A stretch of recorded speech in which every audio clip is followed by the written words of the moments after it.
All right, this time I decided I do want a little bit of lube. Welcome to episode 3 of Journal with Witch, Seasonal Waste Bin, here with my co-host Uni. There he is. That's him. I guess I'll just go off by saying immediately. Well, I guess I'll ask you. Did you like this episode?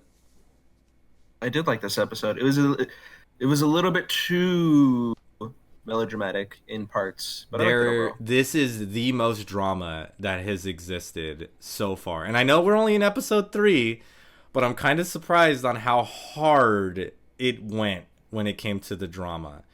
Because like you could argue that the first episode's got like a little bit of drama in there, but I think the way that I would describe it is that we weren't supposed to cry along Asa. Asa was supposed to cry, but this is the episode where I would say that they expected the audience to cry alongside of her this time. Because there is a lot of drama. I think I wrote even in my notes, maybe I'll take a screenshot and post it, where I just wrote drama in all caps. And a lot of it has to do with Asa being her friend. What's her name? I have it written down here. Where is it?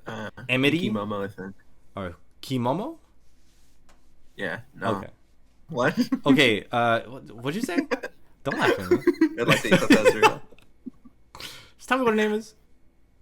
I don't remember. Okay, It's whatever. like, I think it was Emily. Does it start with an A? Is E. It's not Amity. It was something like that. Okay, listen. I'll find it. Okay, we'll cut all this out. We'll wait until you figure out what her name It's is. Emiri. Oh my, you are. Never mind. I'm leaving this in. You are Emily. Yeah, that's what I've been saying this whole time. Okay, whatever. That's not what you said. Oh my god. I think it was Emily. Does it start with an A? Is E. It's not Amity. God, that is what I said. Which is a fucking not Japanese name. Emily. That's what I said. That's literally. Emiri. That's what I said. Anyway, a lot of the drama from this episode comes from the fact that her. Well, you shut up. Well, it came from the fact that I hate this guy. I have to work with him. This is my co-host. This is my coworker. A lot of the drama just kind of stemmed from the fact that her best friend Emiri had told her mom that Asa's parents had died, and then apparently her Emity's folks decided to call the school, and then everyone kind of just found out that Asa's parents are dead. お母さんに話したの。そしたらお母さんが勝手に先生に電話してて、連絡網で回っちゃった。朝のうちのこと。And Asa very clearly did not want that to be known. She did not want that information out there. She was very, very pissed. And it kind of, and I was kind of shocked a little bit on how, like, I don't want to say that they made Asa unlikable, but they definitely gave her some rough edges, which I'm fine with. But it's not done in a way where it's like, oh, I understand. Like, she starts, like, kicking shit. I think she kicks, like, a trash can. She starts, like, really yelling at, like, the teachers. 私は私じゃなくて、親が死んだことしか思わない。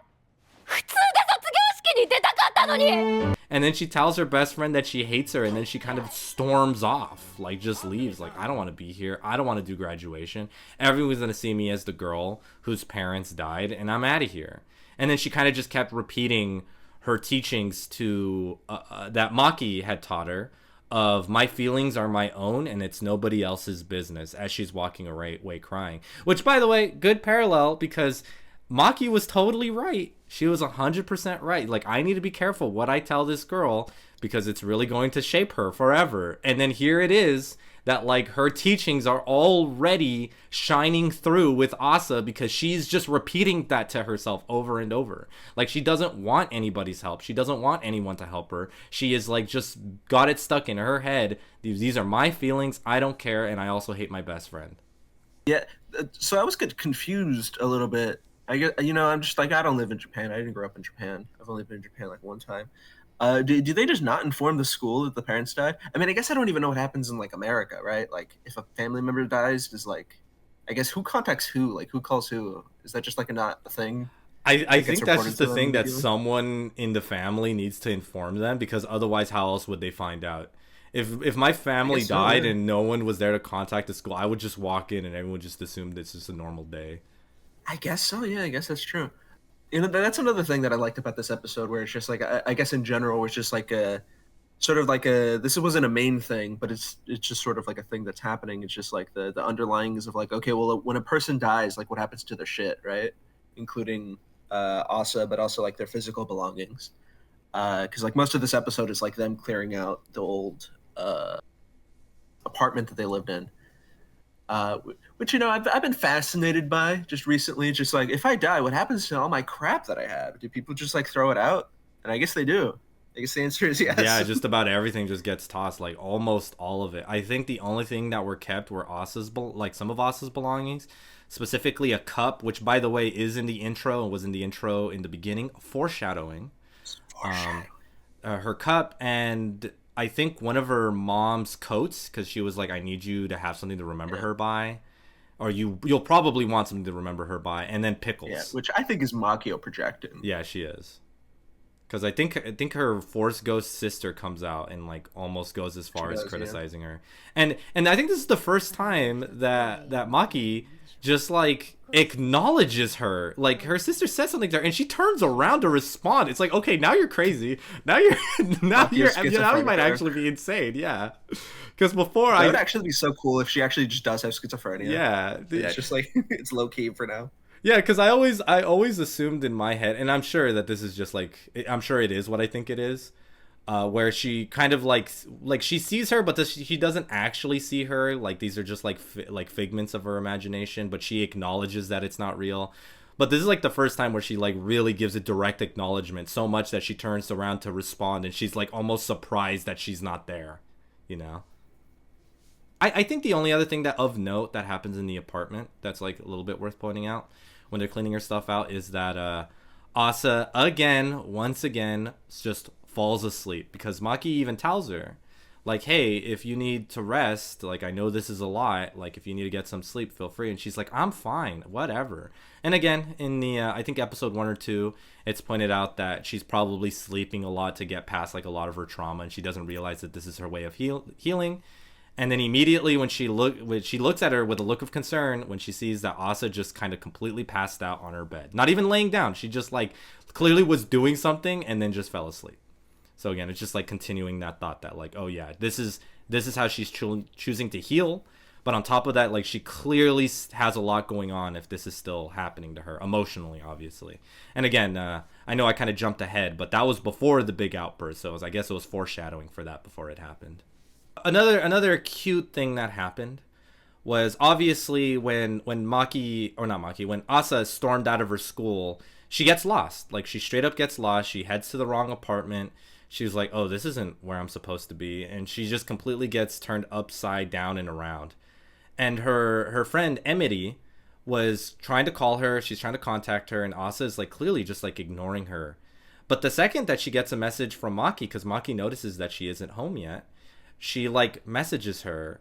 And one thing, I at first I thought that she kind of got back to her instantly, but I think it was an intentional choice, because if you check their phones, you see that Maki texted her at one time, and then when Asa finally got back to her, like at least like 5 minutes have gone by, you know. So she clearly was, Asa was clearly a little bit hesitant. But Maki, as soon as she found out that she was lost, she immediately dropped what she was doing and just like went to go save this lost girl, you know, which I thought was really cute. Like she's taken a lot more of the motherly role than she's willing to admit, or I don't even know if she's acknowledged. It's really cute. I really appreciate that. Physically and emotionally. True. She doesn't know if she should accept, you know, she should talk to her friend no more, because that's the main conflict of the episode, as it turns out. You know, I think this episode is called like abandonment, not abandonment, but just like discard or something like that. Is something akin to just. Like, I think it's discard. I think it's literally the name of the episode is discard. Which I think is ironic, because I don't think they even discard really anything like emotionally, which I think is sort of the point, where it's like ultimately they still keep on to these memories and these connections, even if they don't think they are, even if they think they are discarding them, which I think is interesting. It was a fun thing. I don't think anyone here has fully discarded any sort of connections yet. No, including the friend who I thought the friend was very nice. I like that she was just sad and crying the whole time. Yeah, she was It was she was so, it was so distraught. nice. Yeah, I thought I was about to get annoyed because when she's trying to talk to Asa, this teacher gets involved and tries to pull her away, and Emily just has to like be like, no, I need to tell her right now that I'm accidentally the reason that everyone knows that all of her parents are dead. And I really appreciate. I guess I missed this because I was just kind of going through it really quickly. That Asa, up until that point, she kind of wasn't showing like a lot of emotion up until like since like the first episode. And even though her face stayed the same, as soon as she found out that Emily is the reason why everyone knows that her parents are dead, she immediately physically just pulls away from her, like hard. Like she is not hiding it. I am upset. I am angry, you know? And then obviously the big outburst comes after that. But I really appreciate, despite having the same face, like you can just tell by like her body language, she is like really pissed. Like she was not happy to hear that from her best friend, you know?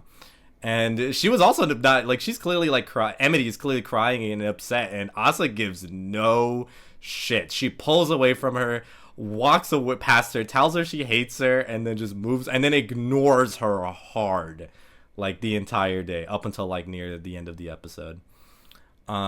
Which, by the I like way, that they consistently have just like her phone go off. You know, see, we recorded a different episode, but like this is an example of a benefit from anime versus manga, where the sound direction really emphasizes that Asa is just like ignoring her, because we keep on hearing her phone go off like pretty consistently after the big outburst. yeah, Which is a really nice touch. yeah, exactly. You constantly hear it ringing. She's constantly getting messages, and she's just like choosing to ignore it.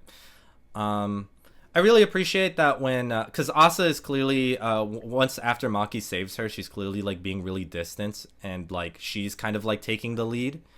And it's not until like Maki kind of just tells her like, hey, I know that this is going to be hard for you to hear and you don't want to hear this, but there's nowhere for you to be alone in my apartment. Like, I know you kind of probably want to be by yourself, but there is no place for you to be by yourself here. And as soon as she says that, she kind of like overtakes her and she kind of takes charge. さあ、悪いけど、私の家にあなたが一人になれる場所はない。そして私はあなたの感情に関係なく、あなたを気遣う責任がある。だから帰ったら足湯をしよう。体が冷えるとろくな考えにならない。Because now she passes up Asa, because she has taken like the parental role and is like, hey, once we get home, we're going to give you like a foot bath because you're probably not going to be able to think properly with your feet freezing, you know? And then they order pizza, because there is a point of the episode where, because she's graduating, Maki asks her, hey, what do you want to eat? And she says pizza, and then she just like runs out the door, which I thought was really cute, by the way. And again, another point of her clearly taking a motherly role, because she clearly remembered that she never ordered the pizza, and so much has happened since like that. The day is almost over, from like the beginning of the day to the end of the day, that she like orders that pizza for them, which is like really cute. And then they have that moment where Asa is trying to use her teachings like almost in a negative way, because when Maki told her that her feelings are her own, she didn't mean that in a way that she needs to close off emotionally from everyone else. She just meant more of like no one, and I think she said as much too. I think she's just misinterpreting her teachings of like your feelings are your own, but that exists more so no one really tramples on them. But that doesn't mean that that's like a hard, fast rule. And then that's when Asa gets flustered and she's like, this is the opposite of what you said, you hypocrite. And then she's like trying to like explain to her that like, hey, you don't get what I'm trying to say. And she kind of just gives up and says, oh, what a drag. And Asa's like, you're calling me a drag. And she gets like upset by that. And then she goes off. My mother would never do that. Yeah, and then she goes off from, I think a little bit goes by and she kind of just like tells this story of Daigo. And how Daigo had, I think, given her a letter telling her that she's the reason why she's able to breathe. Like, you're the reason why I still exist. You're the reason why I'm still here. And she tells her that, like, maybe this isn't the case for everybody, but it's really important for me to have a friend in my life who has known me since I was a teenager, that's known me since I was a kid. That's like really important to me.